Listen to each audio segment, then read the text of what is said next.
Hello friends, welcome to the School of Sports. In this video, I'm going to tell you the rules of baseball. Baseball is played with a bat, ball and a glove.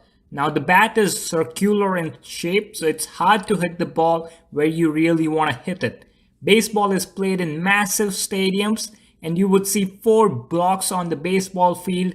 They are called base. And because it's played with a ball, the game is called baseball. Baseball is played between two teams. One team would be batting at a time and the other team would be fielding at a time. And after an inning, they would switch their roles. So the batting team would field and the fielding team would bat.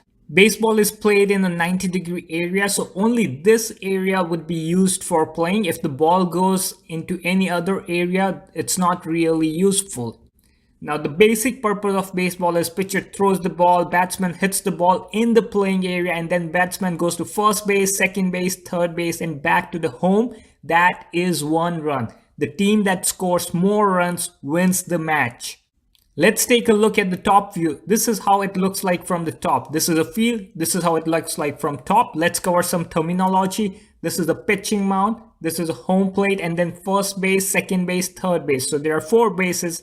And then this is center field, left field, right field, and foul line. So foul line determines the playing area. If the ball is between the foul line, it's good. Otherwise, it's not good. And then there's a places for coaches.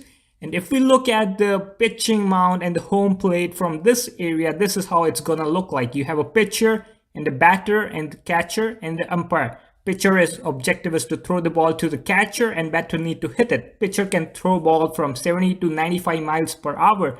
And the distance is short, so the ball can come in just half a second. Hitter need to make his judgment to hit the ball within half second. That's fast. Mostly you would see television angle, which would have a camera behind the pitcher. So this is what you're gonna see when you look at the TV. Here's the batsman, this guy is a pitcher, and he's a catcher, and here's an umpire. And you see this white box, this is called a strike zone. So what is this strike zone? Basically, the objective of pitcher is to throw the ball into the strike zone. Strike zone is between the waist and the knee, that's the height, and the width is equal to the base plate. Width is same for all players, but the height depends upon the height of the player. Taller players have a bigger strike zone. Let's talk about strike. What is strike in baseball? When pitcher throws a ball in the strike zone and the batter didn't swing his bat, that is a strike. Even if ball is on the boundary, that is strike. If pitcher throws 3 strikes, then the player is strike out. The player would go out and then the next player would come in. Another thing is ball. What is ball? If a pitcher throws a ball outside the strike zone and batter didn't swing his bat, then that is a ball. If pitcher throws 4 balls, then a walk to first base. So the batsman would go to the first base, and as you see here, the second batsman would come and stand on the home plate. There's another way in which strike can happen. If a batsman has swung his bat, and then it doesn't matter whether the ball is inside the strike zone or the ball is outside the strike zone. If he's not able to contact the ball and swing his bat, that is a strike. This is where it gets very interesting. If the pitcher knows that the batsman is going to swing, then he's going to throw a crazy ball and there's no way the hitter is going to hit it, and that would be a strike. That's what the pitcher needs. Another thing is hit by pitch. So if a pitcher throws the ball and it hits the batsman, then it's a hit by pitch, and then pitcher gets to walk, so he would move to the first base and the next player would come in.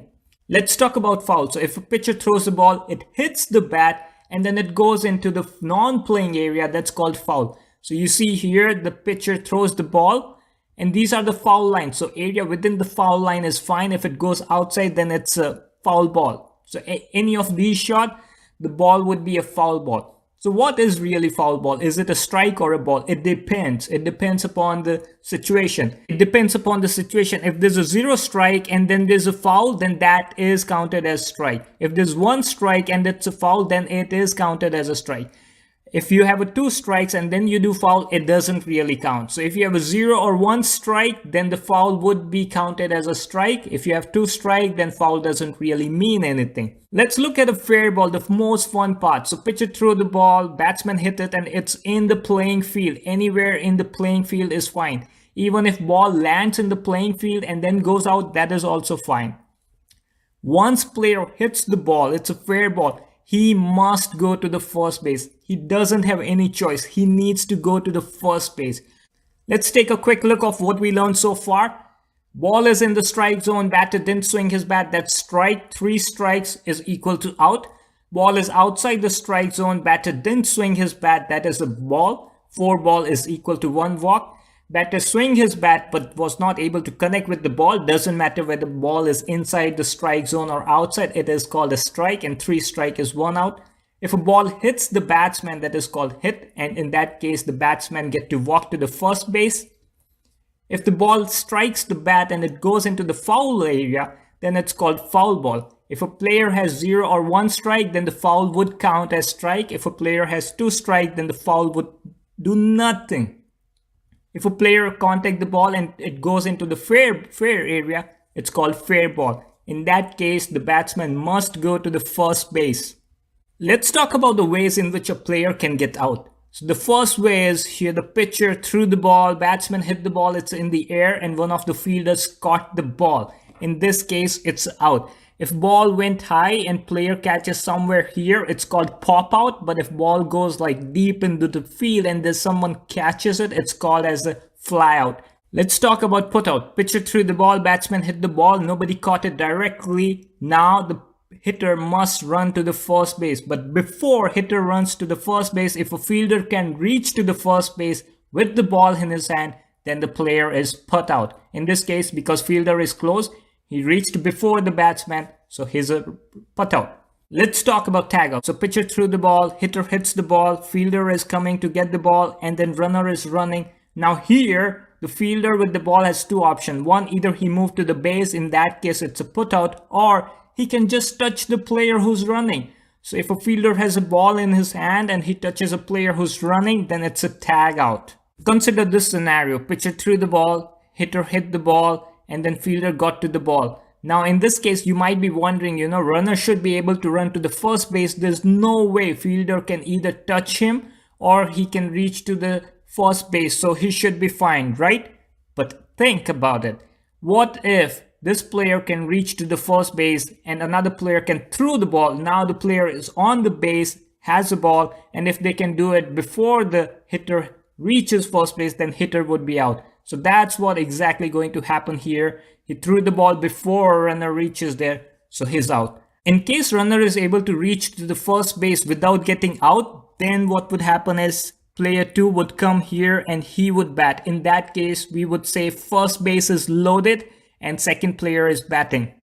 Let's talk about first base loaded and stolen base. If you remember, this is first base, this is second base, this is third base. So here first base is loaded. Now what can happen is when pitcher is throwing the ball, he can run and go to the second base. Look what happens. He went there and he's able to do it before catcher throws the ball back to the player.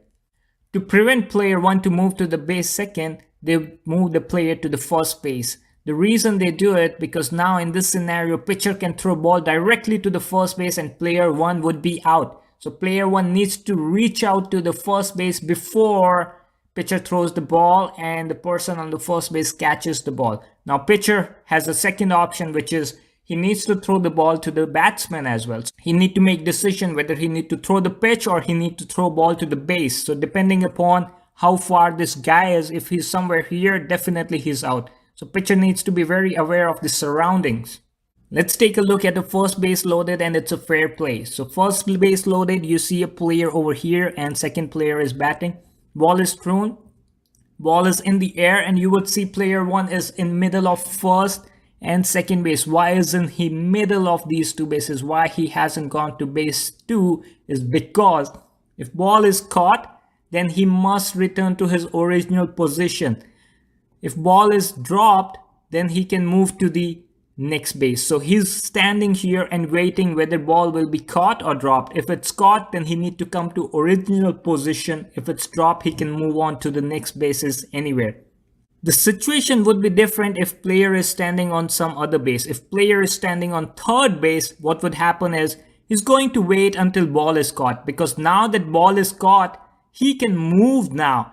Before ball is caught, if he moves anywhere, he need to return to the base where he started. But now that ball is caught, he can run here, and he know there's no way this player can throw ball before he can reach. So he's gonna run here, and he's able to do it. Depending upon where you are, you need to make those adjustments. So it's a very conscious sport. People need to be aware of what is happening. Let's talk about double play. What is double play? So consider this scenario. There's a player on first base and the second player is batting. Pitcher threw the ball. Ball went to one of the fielders. Now here, if this player can go to base 2 and he can get the ball before player 1 reaches to the base, then player 1 is out. And then if he can throw the ball to the first base before player 2 reaches, then he's also out. So because you got 2 outs, it's called double play. Let's take a look at the home run, the most fun part of the baseball. If a ball is thrown and hitter hits it outside, let's take a look in the stadium. If a ball is thrown and it's hit outside, then it's called a home run. Remember, you would see an outfield fence, so ball should go above the outfield fence to be able to make a home run. In home run, what happens is everyone would get enough time to run all the bases.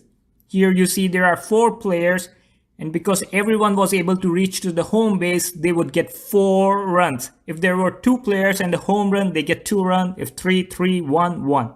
Home run happens less frequently, but whenever it happens, it's a lot of fun. Everyone cheers up, and it's really good to see this. Let's understand from high level. When a team is batting, they get 3 outs. If a team gets 3 outs, their inning is over, and then other team would come to bat and they would need to field. So then team B comes and bats. So they also get 3 outs. These are called half innings. Combined, it's called 1 inning. So in 1 inning, they would have 6 outs.